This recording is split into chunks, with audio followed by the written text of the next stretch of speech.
శుభమస్తు. శ్రీరామ జయం. అన్నన్ననింద్యాత్ తద్వ్రతం. కాకునూరి అనగానే వేద మంత్రాలు ప్రారంభిస్తాడు అనుకోకండి, ఆపేస్తాను. మాటలలోనే చెబుతాను. అన్నం మనం తీసుకునే ఆహారం, శక్తినిచ్చేది. ఎక్కువ తిన్నా చచ్చిపోతాం, తినకపోయినా చచ్చిపోతాం, మరణిస్తాం. అంటే అన్నం ఒక శక్తివంతమైన పదార్థం. ఈ అన్నాన్ని భోజనం చేసే, స్వీకరించే ఆహారంగా, ప్రసాద రూపంగా మనం గ్రహించేటటువంటి సమయంలో సనాతన ధర్మం కొన్ని నియమాలు ఏర్పాటు చేసింది. పళ్ళెంలో నెయ్యి వేసిన అనంతరం పప్పు కూరలు వడ్డించుకున్న తరువాత మాత్రమే అన్నం వడ్డించుకోవాలి. ఇది మొదటి నియమం. అలా వడ్డించుకున్న తర్వాత మళ్ళీ కాసింత ఒక్క చుక్క అయినా నెయ్యి వేసిన తర్వాతే ఆ పదార్థాన్ని తినాలి. ఇది రెండవ నియమం. భోజనం అంతా స్వీకరించిన తర్వాత ఆ పళ్ళెంలో చెయ్యి కడుక్కోకూడదు. ఇది మూడవ నియమం, మహాపాపం. ఆ పళ్ళెంలో ఉండే పదార్థాలు స్వీకరించే నిమిత్తమై వాటికి సంబంధించిన కొంత జీవులు వేచి ఉంటాయి. మనం తినే ఆ కంచం, పళ్ళెం, అందులో చెయ్యి కడుక్కుంటే ఆ కంచం లేక పళ్ళెం మనల్ని శపిస్తుంది, ఆ జీవులుగా పుట్టండి అంటూ శాపం పలుకుతుంది అంటారు ప్రాచీనులు. ఎంగిలి, అంట్లు అనేవి రెండు వేరే వేరే పదాలు.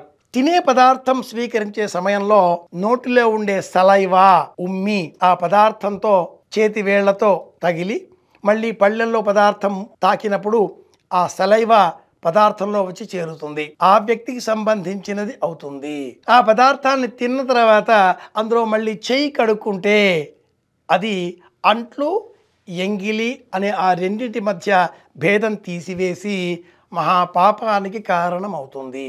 శాస్త్ర వివరణ, విచక్షణ పక్కన పెట్టేసి అంశం చెప్పేది ఏమిటి అంటే, చెయ్యి కడుక్కోకూడదు. పళ్ళెం విడిచిపెట్టి కాసింత చేతిలో నీరు పోసుకొని ఆ నీరు వాసన చూచి పెదవికి తాకించి విడిచిపెట్టాలి. కోటాను కోట్ల జీవులకు ఈ నీరు ఆహారం అవుతుంది అనే అర్థం ఆ మంత్రంలో ఉంటుంది. అలా నీరు వాసన చూచి పెదవికి తాకి వదిలివేసిన తర్వాత లేచి వెళ్ళి చేయి కడుక్కొని అప్పుడు వచ్చి ఆ ఎంగిలి కంచాన్ని తీసుకువెళ్ళి కాసింత నీరు పోసి కడిగి అనంతరం ఆ పళ్ళాన్ని బోర్లా వేయాలి. విడిచిపెట్టి వచ్చేయడం తప్పే, అలాగే అందులో చేయి కడుక్కోవడం ఇంకా పెద్ద తప్పు అంటుంది శాస్త్రం. ఈ భోజనం చేసే నియమాలు అనేకం. పదార్థాన్ని తీసుకునే సమయంలో నియమాలు అనేకం. అత్యాశనాత్, అతిపానాత్, యచ్చ ఉగ్రాత్, ప్రతిగ్రహాత్. అఘమర్షణ సూక్తం అనే సూక్తంలో స్నానం చేసే సమయంలో ఈ మంత్రాలు పూర్వం చెప్పేటటువంటి వారు. అఘము అంటే పాపం తొలగించేటటువంటి సూక్తాలు ఇవి.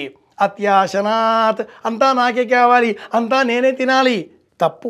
కొంత జీవులకు విడిచిపెట్టాలి. అలా విడిచిపెట్టిన ఆ పదార్థాలన్నీ ఉన్న పళ్ళలో చెయ్యి కడిగితే ఆ జీవుల శాపం తగలదా, దోషం కాదా?